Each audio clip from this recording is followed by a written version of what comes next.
హరే కృష్ణ. హరే కృష్ణ అందరికి. ఈరోజు లెవెల్ 3 భక్తి రసామృతము ఈ అంశానికి స్వాగతం, సుస్వాగతం.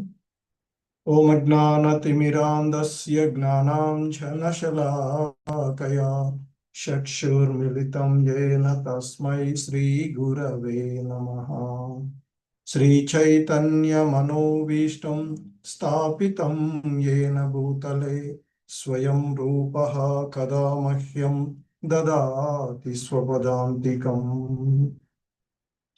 వందేహం శ్రీగురు శ్రీయుతపదకమలం శ్రీగురూన్ వైష్ణవాంశ శ్రీరూపం సాగ్రజాతం సహగణ రఘునాథాన్వితం తం సజీవం సాద్వైతం సావధూతం పరిజన సహితం కృష్ణ చైతన్యదేవం శ్రీరాధా కృష్ణ పాదాన్ సహగణ లలితా శ్రీ విశాఖాన్వితాంశ. नमा ओं विष्णुपादाय कृष्णप्रेष्ठाय भूतले श्रीमते भक्तिवेदांत स्वामिनिति नामिने.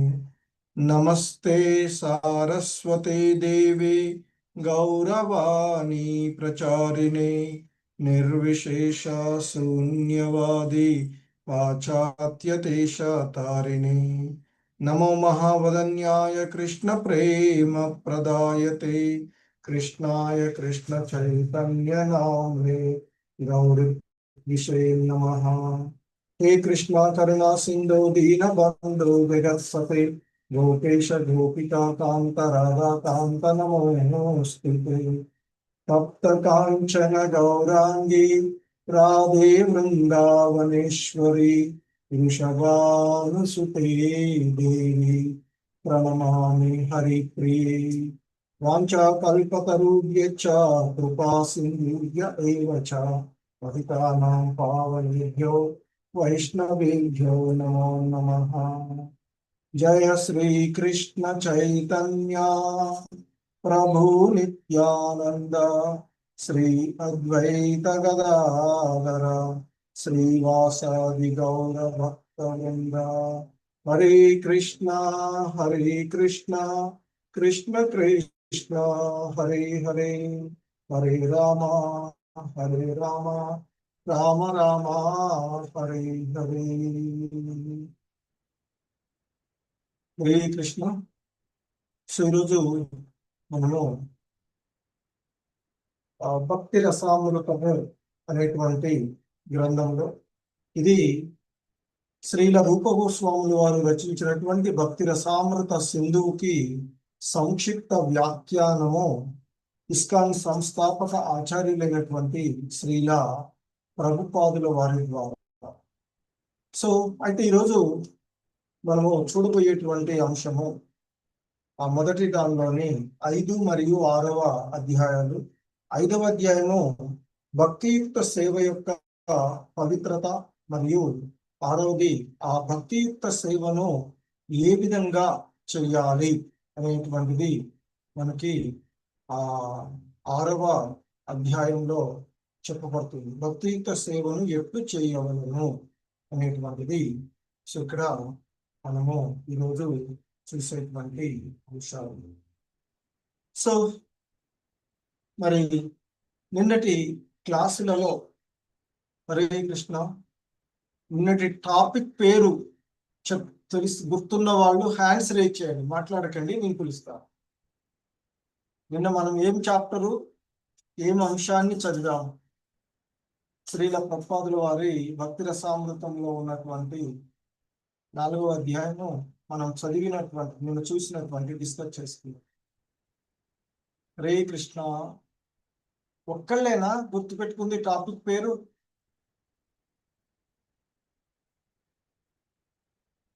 హరే కృష్ణ. ఎలా మరి? నిన్న మనము చూసినటువంటి అంటే భక్తి రసామృతంలోని మొదటి విభాగంలో 4వ అధ్యాయము లేదా 4వ అంశంగా చూసినటువంటి. హరే కృష్ణ. వసుంధరా మాతాజీ. హరే కృష్ణ ప్రభుజీ. నవవిధ భక్తుల కోసం టాపిక్ కోసం మనం మాట్లాడాం ప్రభుజీ. ఓకే. హరే కృష్ణ. నీరజ మాతాజీ. హరే కృష్ణ ప్రభుజీ, ప్రణామాలు. ఆ ముక్తి కన్నా భక్తి ముఖ్యము అని చెప్పేసి నవవిధ భక్తుల గురించి మాట. హరే కృష్ణ. హరే కృష్ణ. సో ఇంకా ఎవరికైనా గుర్తుకొచ్చిందా ఇప్పుడు వరకన్నా కనీసం?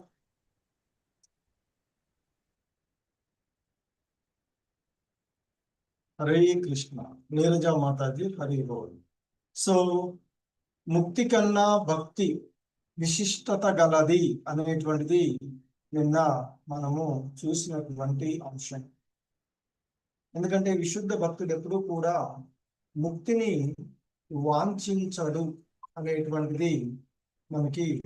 ఎందుకంటే ఆ భగవంతుని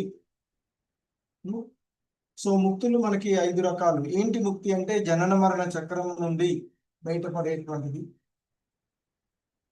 సో అయితే మరి శాస్త్రం 5 రకాలైనటువంటి ముక్తులు మనకి చెప్పబడినవి. హరే కృష్ణ. వాటి పేర్లు చెప్పేవాళ్ళు హ్యాండ్ రైజ్ చేయాలి, మాట్లాడద్దు. Hare Krishna. First hand raise చేయాలి. 5 రకాలైనటువంటి ముక్తులు. హరే కృష్ణ ప్రభుజీ. మాతాజీ. కృష్ణ భక్తులు ఎవ్వరూ ముక్తిని కోరరు. ఆయన సేవ చేయడమే ప్రధాన లక్ష్యంగా భావిస్తారు ప్రభుజీ. అదే మాతాజీ, నేను అది కరెక్టే. అయితే ముక్తిని వాంఛించరు వైష్ణవులు. ఏంటా 5 రకాలైనటువంటి ముక్తులు శాస్త్రాల్లో చెప్పబడింది అని అడిగాను. సారూప్య సాలోక్య సామీప్య సారూప్య ముక్తి ప్రభుజీ. ఓకే. హరే కృష్ణ. సారిష్ట. సాయుధ్య. ఓకే. హరే కృష్ణ. రాజ్యలక్ష్మి మాతాజీ. హరే కృష్ణ ప్రభుజీ. సాయుధ్యము, సారూప్యము, సాలోక్యము, సామీప్యము, సారిష్టి ప్రభుజీ. హరే కృష్ణ. నీరజ మాతాజీ. హరే కృష్ణ ప్రభుజీ. సామీప్య, సాలోక్య, సారిష్టి, సాయుధ్య, సారూప్య చెప్పండి ప్రభు.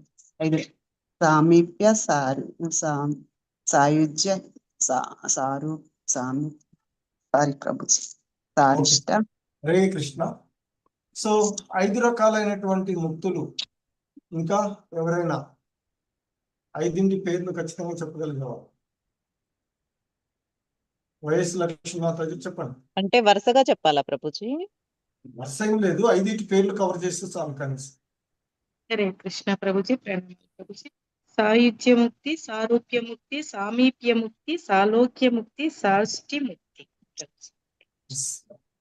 సో సాయుధ్య, సారూప్య, సామీప్య, సాలోక్య, సారిష్టి సో అనేటువంటి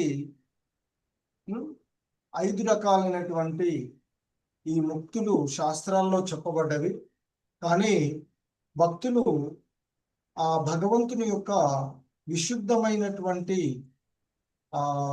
ప్రేమతో సేవ చేయడానికి, అనన్య ప్రేమతో భగవంతునికి సేవ చేయడానికి ఇష్టపడతారు తప్ప మరి ఆ ముక్తులను వాంఛించరు. దానిని గురించినటువంటి ప్రామాణికమైనటువంటి వివరణల ద్వారా మనము పూర్వపు అధ్యాయంలో చూసినటువంటి అంశాలు. నిన్నటి క్లాస్లో చాలా ఎక్కువగా డీటెయిల్డ్గా భాగవతంలో ఉన్నటువంటి అంశాలు ఎక్కువగా ప్రస్తావన వచ్చినాయి. ఇందులో కొన్ని చూసాము. భాష్యాన్ని అందరూ కూడా ఒకసారి చదవండి. చాలా ఎక్కువగా ఇవ్వబడినటువంటి అంశాలను మనము అక్కడ చూస్తాము.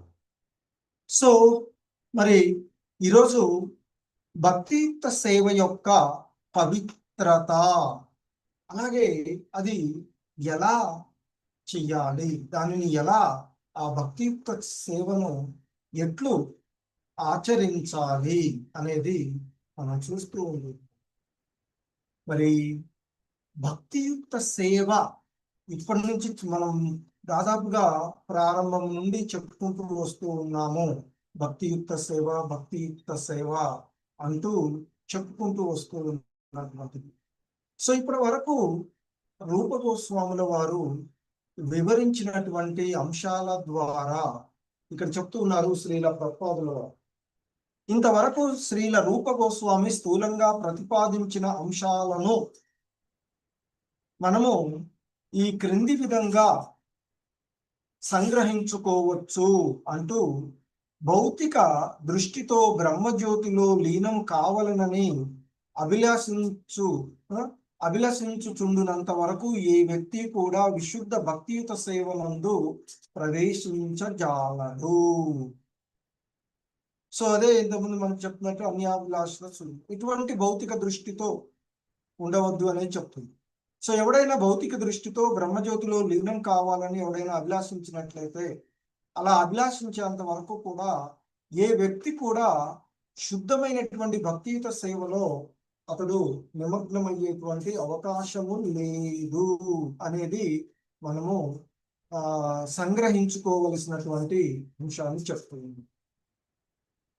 అంతేకాకుండా భక్తియుత సేవ సర్వ భౌతిక పరిగణలకు అతీతమైనది. అలాగే ఈ భక్తియుత సేవ అనేది ఒక దేశానికో, ఒక వర్ణానికో, ఒక సంఘానికో లేదా ఒక సందర్భానికో పరిమితం కాదు. ఇది దివ్యమైనటువంటి భక్తియుత సేవ దివ్యము మరియు కారణం లేనటువంటి ఎటువంటి కారణాల చేత కూడా మనం ఆశ్రయించవలసినటువంటిది కాదు. సో మరి ఎట్టి భౌతిక పరిస్థితులలోనూ దానికి అవరోధములు కలిగించజాలవు. ఎట్టి విచక్షణ లేకుండా సర్వులకు అది అందుబాటులో ఉండును. మరి జీవుల యొక్క స్వరూప స్థితే అది అంటూ భగవద్గీతలో మనకి ఈ అంశము మొదటి స్కందంలోని 2వ అధ్యాయము 6వ శ్లోకంలో చెప్పబడుతుంది. సవై పుంసాం పరో ధర్మో యతో భక్తిరదోక్షజే అహైతుక్య ప్రతిహత యయాత్మా సుప్రసీదతి. సో ఆ విధంగా మరి ఎట్టి భౌతిక పరిస్థితులు ఆ భగవంతుని యొక్క భక్తియుత సేవకు అవరోధములు కాజాలవు. ఎట్టి విచక్షణ లేకుండా సర్వులకు అది అందుబాటులో ఉన్నటువంటిది. జీవుల యొక్క స్వరూప స్థితి అది అంటూ చెప్తున్నటువంటిది. అలాగే మనకి మధ్యయుగంలో శ్రీ చైతన్య మహాప్రభువునకు సహచరుడైనటువంటి నిత్యానంద ప్రభువు అంతర్ధానమయ్యాక ఆ నిత్యానందుని వంశీకులమని చెప్పుకునే గోస్వామి అను ఒక వర్గము ప్రారంభమైనది. నిత్యానంద వంశమని చెప్పబడు ఆ గోస్వామి వర్గానికి చెందిన తామే భక్తియుత సేవ ఆచరణమునకు భక్తి ప్రచారణమునకు అధికారులమని వాదింపసాగిరి. ఆ విధంగా వారి కృత్రిమ అధికారము కొంతకాలము సాగినది. ఆ తర్వాత గౌడీయ వైష్ణవ సాంప్రదాయానికి చెందిన శ్రీల భక్తి సిద్ధాంత సరస్వతి ఠాకూర్ల వారు అవతరించి ఆ అభిప్రాయాన్ని పూర్తిగా నిర్మూలించారు. సో మరి కొంతకాలం సంఘర్షణ జరిగినప్పటికీ వారు చివరికి విజయము సాధించారు అంటూ చెప్తూ ఉన్నటువంటి. సో ఏదైతే మరి ఆ ఆధ్యాత్మిక ఆచార్యులైనటువంటి భక్తి సిద్ధాంత సరస్వతుల వారు, ఈయన భక్తి సిద్ధాంత సరస్వతుల వారు భక్తి వినోద ఠాకూర్ల వారి యొక్క కుమారుడు. అలాగే మనకి శ్రీల ప్రభుపాదుల వారి యొక్క ఆచార్యులు, వారి యొక్క గురువు గారు. అందుకే చెప్తారు శ్రీల ప్రభుపాదుల వారు అంటారు, మా ఆధ్యాత్మిక ఆచార్యులైనటువంటి భక్తి సిద్ధాంత సరస్వతి గోస్వామి ప్రభుపాదుల వారు ప్రతిపాదించిన మరి సిద్ధాంతము ప్రాతిపదిక మీదనే పాశ్చాత్య జగత్తులో మా కృష్ణ చైతన్య ఉద్యమం ప్రారంభించబడినది అంటూ మరి ఇక్కడ చెప్పబడుతూ ఉన్నటువంటి. సో భక్తియుత సేవను స్వీకరించుటకు కృష్ణ చైతన్యాన్ని సాధించుటయు ప్రతి వ్యక్తికి గల జన్మ హక్కు అని రూప గోస్వాముల వారు ఉద్ఘాటించినటువంటి విషయాన్ని మనకి ఇక్కడ గుర్తు చేస్తూ ఉన్నటువంటి. ఎందుకంటే భక్తియుత సేవ అంటే మరి ఆ భగవంతునికి నిస్వార్థ ప్రేమతో స్వార్థ రహితంగా చేసే సేవ. అంటే కేవలము కర్మలతోనూ కేవలము జ్ఞానములతోనూ చేసేటువంటిది కాదు, ప్రేమతో కూడి చేసేటువంటిది. అందుకే భగవద్గీత 9వ అధ్యాయంలో కృష్ణ భగవానులు వారు అంటారు, పత్రం పుష్పం ఫలం తోయం. హరే కృష్ణ. ఈ శ్లోకం ఎవరికైనా గుర్తుందా? హరే కృష్ణ ప్రభుజీ, నేను చెప్తా. హరే కృష్ణ ప్రభుజీ, చెప్పమంటారా ప్రభుజీ? చెప్పండి. పత్రం పుష్పం ఫలం తోయం యో మే భక్త్యా ప్రయచ్చతి తదహం భక్త్యుపహృతం అశ్నామి ప్రయతాత్మనః. హరే కృష్ణ. వసుంధర మాత. హరే కృష్ణ ప్రభుజీ. పత్రం పుష్పం ఫలం తోయం యో మే భక్తి ప్రయచ్చతి. ప్రభుజీ నెక్స్ట్ ప్రభుజీ గుర్తుకు రావట్లేదు. హరే కృష్ణ. హరే కృష్ణ. సో ఇక్కడ హరే కృష్ణ. వైఎస్ లక్ష్మణ్ ప్రభు. హరే కృష్ణ ప్రభుజీ. పత్రం పుష్పం ఫలం తోయం యో మే భక్త్యా ప్రయచ్చతి తదహం భక్తి ప్రకృతం అశ్నామి ప్రయతాత్మనః. హరే కృష్ణ ప్రభుజీ. ధన్యవాదాలు. సో సాక్షాత్తు శ్రీ ఇక్కడ కృష్ణ భగవానులు వారు ఆ భగవద్గీత 9వ అధ్యాయంలో చెప్తారు, పత్రం పుష్పం ఫలం తోయం అంటూ చెప్పబడి. అంటే ఆయన చెప్తారు, ఓ అర్జున, నా యొక్క భక్తుడు నాకు ప్రేమతోనూ భక్తితోనూ పత్రమును గాని పుష్పమును గాని ఫలమును గాని నీటిని గాని సమర్పిస్తే దానిని నేను సంతోషంగా స్వీకరిస్తాను. అంటే భక్తి అనేటువంటిది ఏదో జ్ఞాన కర్మాదులతో కూడినటువంటిది కాదు అనేటువంటిది ఇక్కడ చెప్తాం.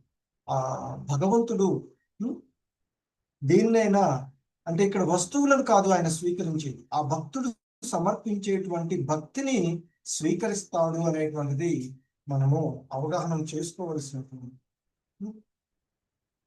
అలాగే ఆ భక్తియుక్త సేవ యొక్క పవిత్రత హృదయ శుద్ధిని కలిగిస్తుంటుంది అని చెప్తారు. సో ఆ భగవంతునికి భక్తియుతమైనటువంటి సేవలు చేయడం ద్వారా మనకి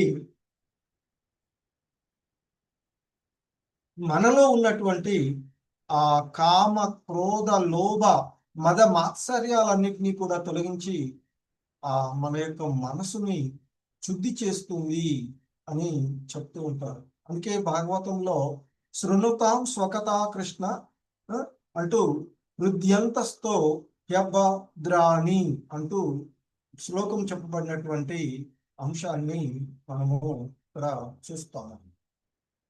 సో కాబట్టి ముఖ్యంగా అలాగే మనకి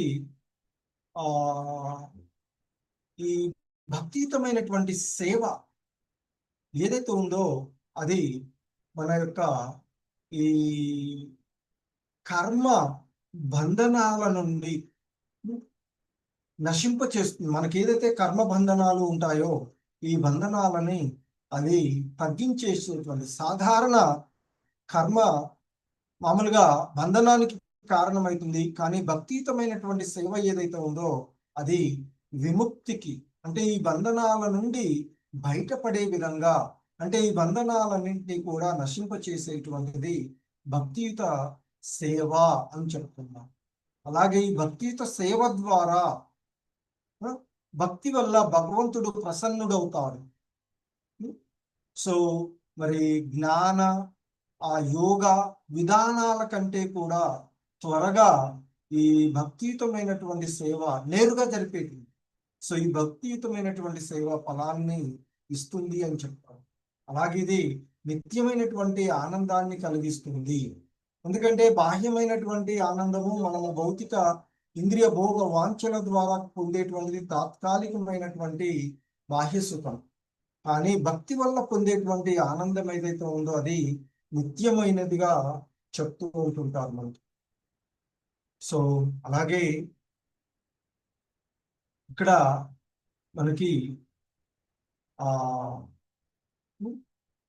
మనము ఆ భక్తి యుతమైనటువంటి అంశాలను చూసేటప్పుడు ముఖ్యంగా మనకి రూప గోస్వాముల వారు ఇక్కడ తెలియచేస్తూ ఉన్నటువంటి అంశాలను ఇంకా కొన్నింటిని మనం చూసినట్లయితే, అంటే శ్రీల ప్రభుపాదుల వారు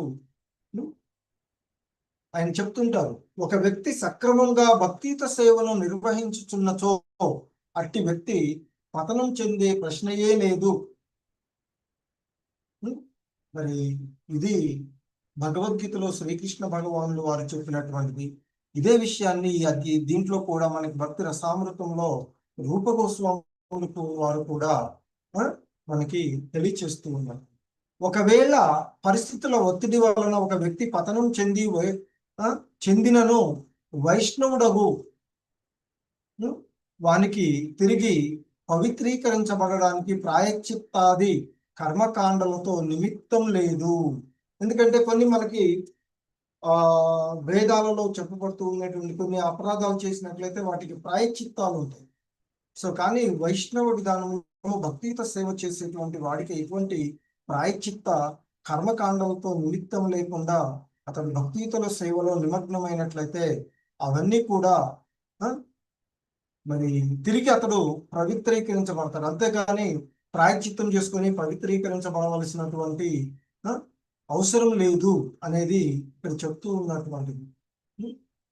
సో అలాగే శ్రీమద్ భాగవతంలో ఇంకా కొన్ని చాలా అంశాలు ఉన్నవి. అందులో నారదుని వ్యాసదేవునికి ఉపదేశిస్తూ చెప్తూ ఉన్నటువంటి ఒక దాన్ని మనం చూసినట్లయితే, ఒక వ్యక్తి తన యొక్క ధర్మమును నిర్వర్తించకపోయినను ఏకంగా హరి అంటే ఆ శ్రీకృష్ణుని పాద కమలమును శరణ వేడినచో అతనికి ఎట్టి దోషము సంక్రమించదు. అన్ని పరిస్థితులలోనూ అతని యొక్క పరిస్థితి భద్రంగానే ఉండును.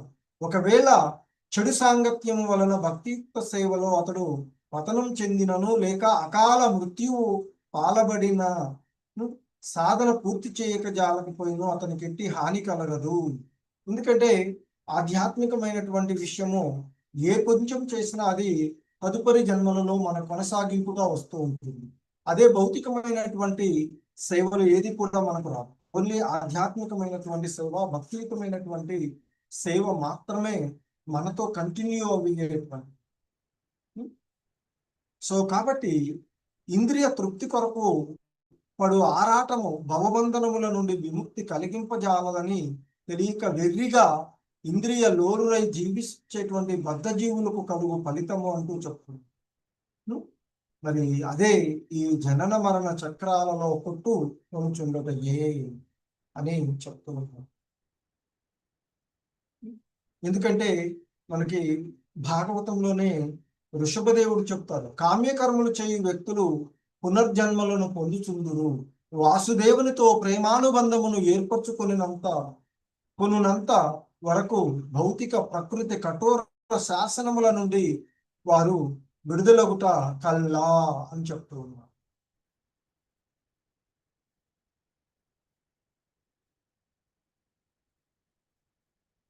అలాగే ఇంకా మనకి సాక్షాత్తు కృష్ణ భగవానులు వారు ఉద్ధవుడికి చెప్పినటువంటి అంశాన్ని కూడా ఇక్కడ చెప్తున్నారు. ప్రియమైన ఉద్ధవ, ఎవరైనాను నాకు పూర్తి శరణాగతిని చేసుకొని నా ఉపదేశములను పాటించుతూ సర్వధర్మములను విడుచునో అతడే సత్తముడు. అదే భగవద్గీతలో చెప్తారు, సర్వధర్మాన్ పరిత్యజ్య మామేకం శరణం వ్రజ అంటూ మరి కృష్ణ భగవానుల వారు చెప్పినటువంటి అంశాన్ని చదవచ్చు. సో అలా సర్వధర్మాలను వదిలేసి ఆ భగవంతునికి శరణాగతుడైన వాడే సత్తముడు లేదా ఉత్తముడు అని చెప్తూ ఉన్నారు. అంతేకాని ఈ భౌతిక జగత్తులో ఏదో సేవలు చేస్తూ రాజకీయాలు ఇంకేదో చేస్తూ ఉండేటువంటి ఇది కాదు అనేటువంటిది ఇక్కడ మనకి చెప్పబడుతూ ఉన్నారు. అయితే సాధారణంగా మనము ఆ ఈ భౌతిక జగత్తులోనికి వచ్చినటువంటి మనము కొన్ని రకాలైనటువంటి రుణాలను ఉండాము అని చెప్తూ ఉంటుంటాము. దేవతలకు, పితరులకు, ఋషులకు, జంతువులకు, సమస్తమైనటువంటి సంఘానికి మనము రుణపడి ఉంటాము. ఎందుకంటే పితరులకు, మనకి ఈ జన్మనిచ్చినటువంటి కారణంగా పితరులకు, అలాగే మనకు మార్గదర్శకులుగా ఉన్నటువంటి ఋషులకు, అలాగే జంతువులకు, సమస్త సంఘానికి కూడా మనం రుణపడి ఉంటాము అని చెప్తాం. కనుక తగినటువంటి సేవలతో వారి యొక్క రుణాలను తీర్చుకోవాలి అని చెప్పబడుతూ ఉంటుంది మనకి. కానీ ఎవడైతే ఆ భగవంతునికి శరణాగతుడవుతాడో అతడు సర్వ పాప ఫలముల నుండి ఆయన్ని, అంటే ఆ భక్తుడిని భగవంతుడు విడిపిస్తాను అని వాగ్దానం చేసినటువంటిది భగవద్గీతలో, సర్వధర్మాన్ పరిత్యజ్య మామీకం శరణం వ్రజ అహం త్వాం సర్వ పాపేభ్యో మోక్ష ఇష్యామి మా శుచః అని చెప్పబడినటువంటి శ్లోకం. ఇంకా ఎన్నో ప్రామాణికమైనటువంటి ఉదాహరణల ద్వారా మనకి ఈ భక్తియుత సేవ యొక్క ఆ విశిష్టతను, మనకి ఆ పవిత్రతను, భక్తియుత సేవ యొక్క పవిత్రతను మనము చూడవచ్చు. సో ఇక భక్తియుత సేవను ఎలా చెయ్యాలి అనేటువంటి విషయానికి ఇక్కడ మనకి శ్రీల ప్రభుపాదుల వారు చెప్తూ ఉన్నారు. తన సోదరుడు, అంటే ఇక్కడ రూపగోస్వాముల వారి గురించి మాట్లాడుతున్నారు. రూపగోస్వాముల వారి యొక్క సోదరుడు ఎవరు అంటే సనాతన గోస్వామి.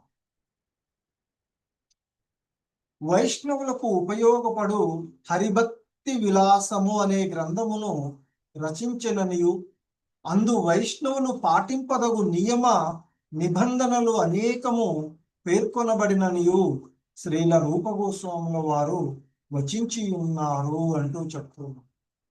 సో మనకి ఇస్కాన్ మంగ్లూ గ్రూపులలో రోజుకొకటి భక్తి హరిభక్త విలాసం నుండి శ్లోకాన్ని పెడుతూ ఉన్నారు, చూస్తూ ఉండొచ్చు మీరు. సో కాబట్టి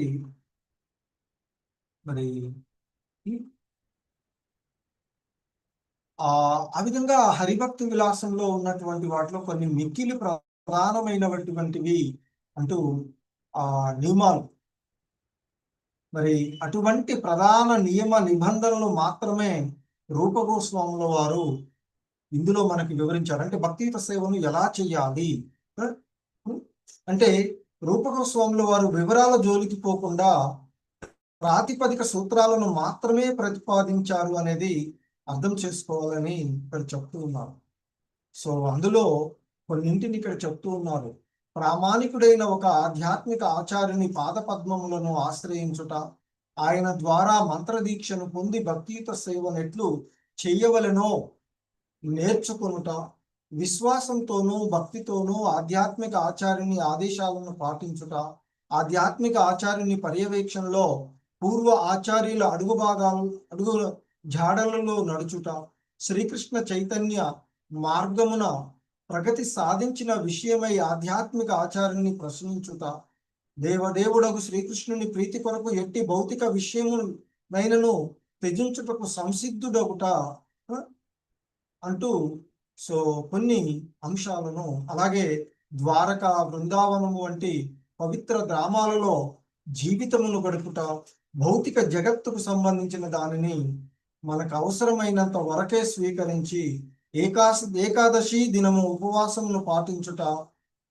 మర్రి మొదలైన పవిత్ర వృక్షాలను ఆరాధించుట అనే ఒక 10 అంశాలను ఆ భక్తియుత సేవను ప్రారంభించుటకు ముందు పాటించవలసిన ప్రాథమిక సూత్రాలుగా ఇక్కడ మనకి రూపగోస్వాముల వారు అందించారు.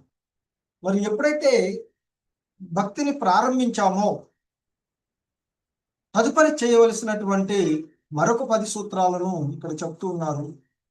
అవే ఆల్రెడీ మనం ఉపదేశామృతంలో చూసినవి.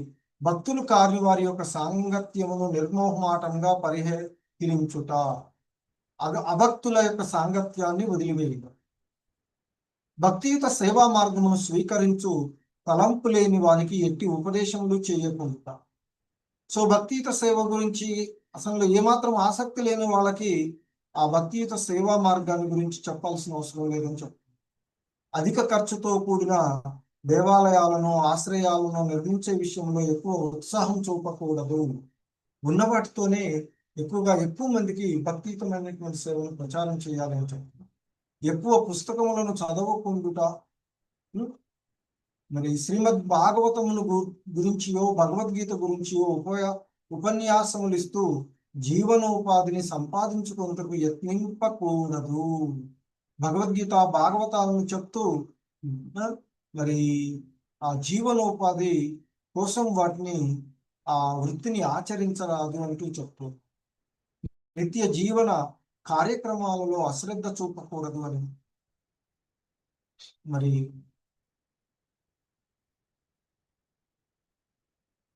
దుఃఖం కలిగినప్పుడు కుంగిపోవలసినటువంటి అవసరం కానీ, సుఖం కలిగినప్పుడు పొంగిపోవలసినటువంటి కానీ లేదు అని చెప్తున్నారు.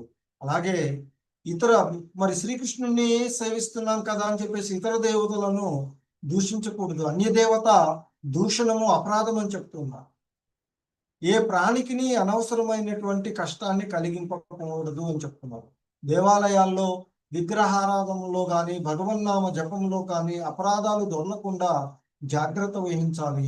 దేవదేవుడు శ్రీకృష్ణుడు కానీ అతని భక్తులు కానీ ఎవరైనా దూషించుచున్నచో మిక్కిలి అసహనమును ప్రదర్శించాలి అనేది ఇక్కడ చెప్పబడుతూ ఉన్నది.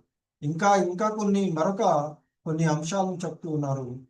భక్తుడైనటువంటి వాడు వైష్ణవగు తిలకాన్ని నుదుట ధరింపాలి.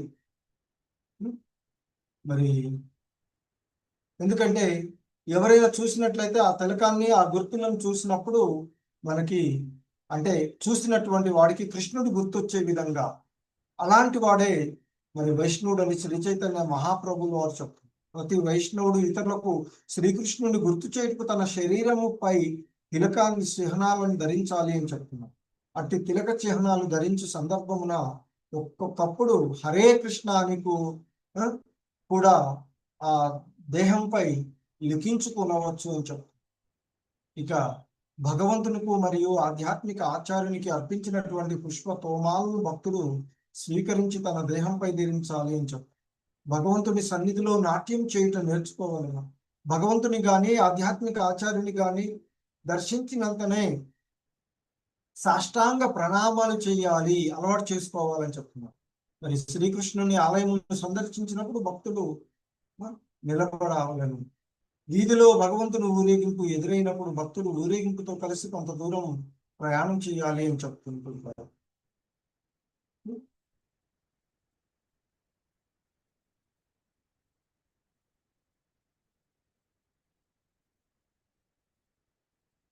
అలాగే అర్చామూర్తులు మందిరం నుండి బయటకు వచ్చినప్పుడు పరిసర వీధుల్లో తిరుగుతుంటారు. ఆ వీధుల్లో గృహస్థులు ఆయనకు నైవేద్యం అర్పిస్తుంటారు. ఆ గృహస్థులందరూ ఊరేగింపుతో కలిసి నడిచెదరు. అది ఒక మనోహరమైనటువంటి దృశ్యము అంటూ చెప్తూ ఉన్నటువంటి. సో కాబట్టి అంటే ఇక్కడ భగవానుడే యజమాని అని అర్చకులను ఇతర దేవాలయ ఉద్యోగులను కేవలం ఆయన సేవకులు మాత్రమే అని ఇది పూర్వకాలం నుండి కూడా వచ్చుచూ ఉన్నటువంటి ఆచారం నేటికి పాటింపబడుచు ఉన్నది అని చెప్తున్నాం. అందుచేత భగవంతుడు ఊరేగినప్పుడు భక్తులు ఆయన వెంట నడిచి ఒక నియమంగా ఉంది అని చెప్తుంది. అలాగే భక్తులు ప్రతిదినము ఉదయం సాయంత్రం కనీసం 2 పర్యాయాలు విష్ణు ఆలయములను సందర్శించవలను. బృందావనంలోని ఈ నియమం ఖచ్చితంగా పాటింపబడను. అచ్చటి భక్తులందరూ కూడా ప్రతి ఉదయము సాయంత్రము వివిధ దేవాలయములను సందర్శించుతూ ఉంటారు. అందుచేత ఆ సమయములలో బృందావన ధామంలో రద్దీ ఎక్కువగా ఉంటుంది.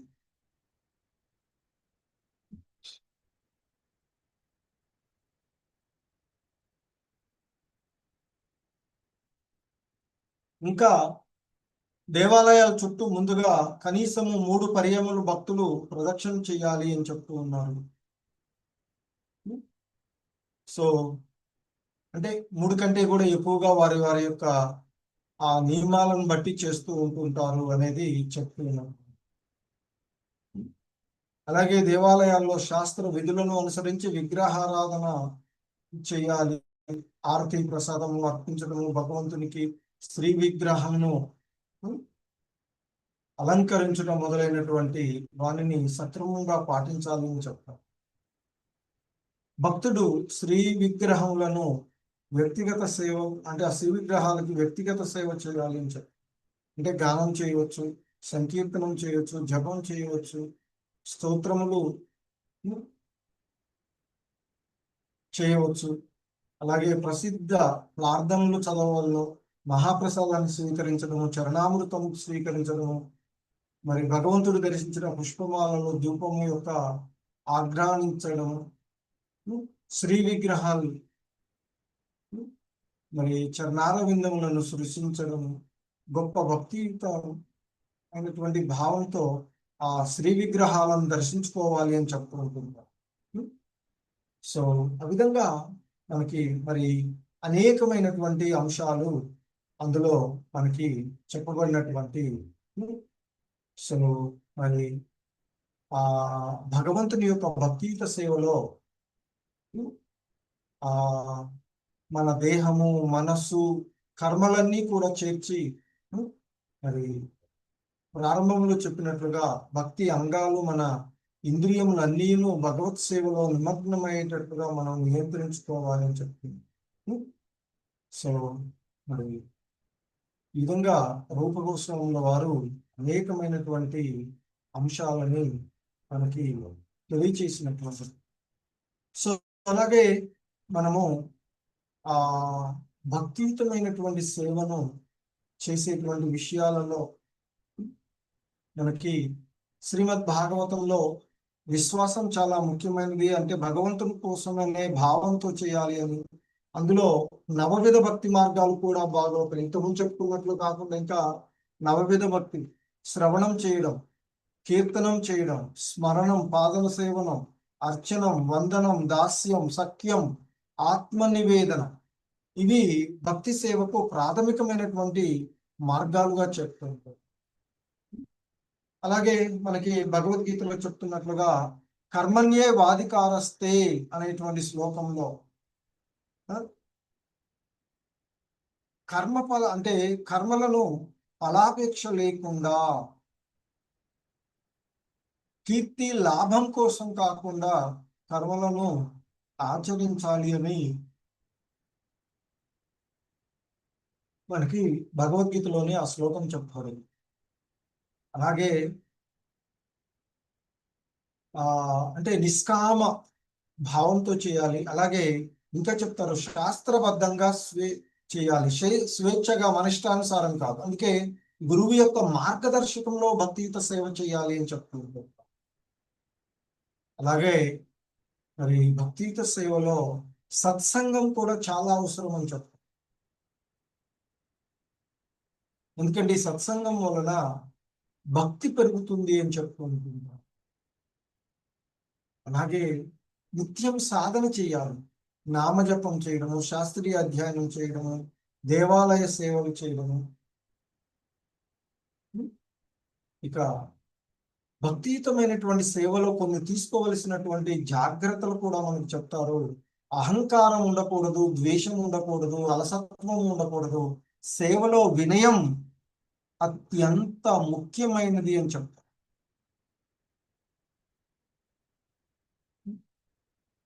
సో కాబట్టి భక్తియుక్త సేవ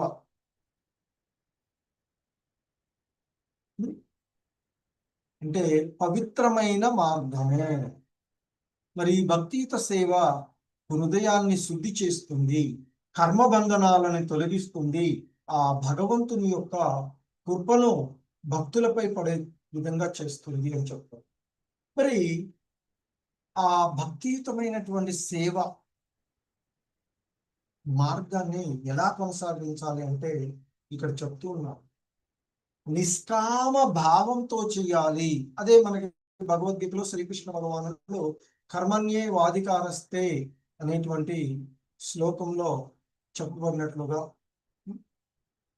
మరి ఆ అంశాన్ని మనం చూస్తే ఇక్కడ శ్రద్ధతోనూ నిష్కామ భావంతోనూ సత్సంగంతోనూ నిత్య సాధనతోనూ ఆ భక్తియుతమైనటువంటి సేవ చెయ్యాలి అని చెప్తూ ఉంటాను. ఎందుకంటే భక్తి లేకుండా ప్రేమ లేకుండా చేసేటువంటి సేవ ఏదైతే ఉందో అది శూన్యం. భక్తితో చేసినటువంటి చిన్న సేవ కూడా పరిపూర్ణమైనదిగా ఉంటుంది అని చెప్పబడుతూ ఉన్నటువంటి. సో అందుకే భగవద్గీతలో మనకి కృష్ణ భగవానుల వారు కర్మణ్యే వాధికారస్తే మా ఫలేషు కదాచన మా కర్మ ఫల హేతుర్భూర్ మాతే సంగస్త్వ కర్మని అంటూ చెప్పినటువంటి. అంటే మనిషి తన కర్తవ్యాన్ని చేయాలి, కానీ ఫలితంపై ఆశ ఉండవద్దు. ఫలితాన్ని భగవంతుడికి సమర్పించాలి అనేది ఇక్కడ చెప్పబడుతూ ఉన్నటువంటి అంశం. సో పని చేయాలి, కానీ ఆ పని పైన ఆశ పెట్టుకోకూడదు అని చెప్తుంది. అలా అని చెప్పేసి పనిని కూడా వదిలివేయకూడదు అని చెప్తుంది ఈ శ్లోకం.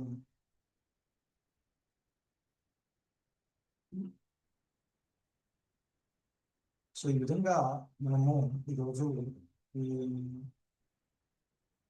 భక్తియుత సేవ విశిష్టత దాన్ని మనము ఎలా చేస్తూ ఉన్నాం. ఎందుకంటే ఇంతకుముందు చెప్తున్నట్లుగా కర్మాని ఏవ అధికారం అనేది కర్తవ్యాన్ని చేయాలి, ఫలాపేక్ష వద్దు. మా కర్మ ఫలహేతు, ఫలానికి కారణము నేనే అనుకోవద్దు. మాతే సంగ అకర్మని, అలా అని చెప్పేసి కర్మను వదలకూడదు అని చెప్తూ ఉంటున్నాం.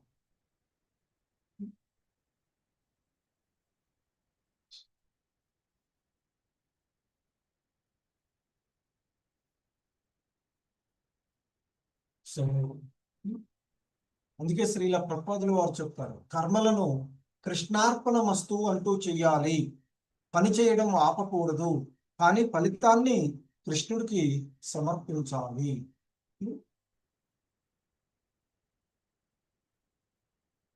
సో ఈ విధంగా మరి భక్తియుత సేవతో సంబంధం కర్మ సేవలుగాను ఫలం సమర్పణగాను ఉండాలి అని చెప్పబడుతుంది.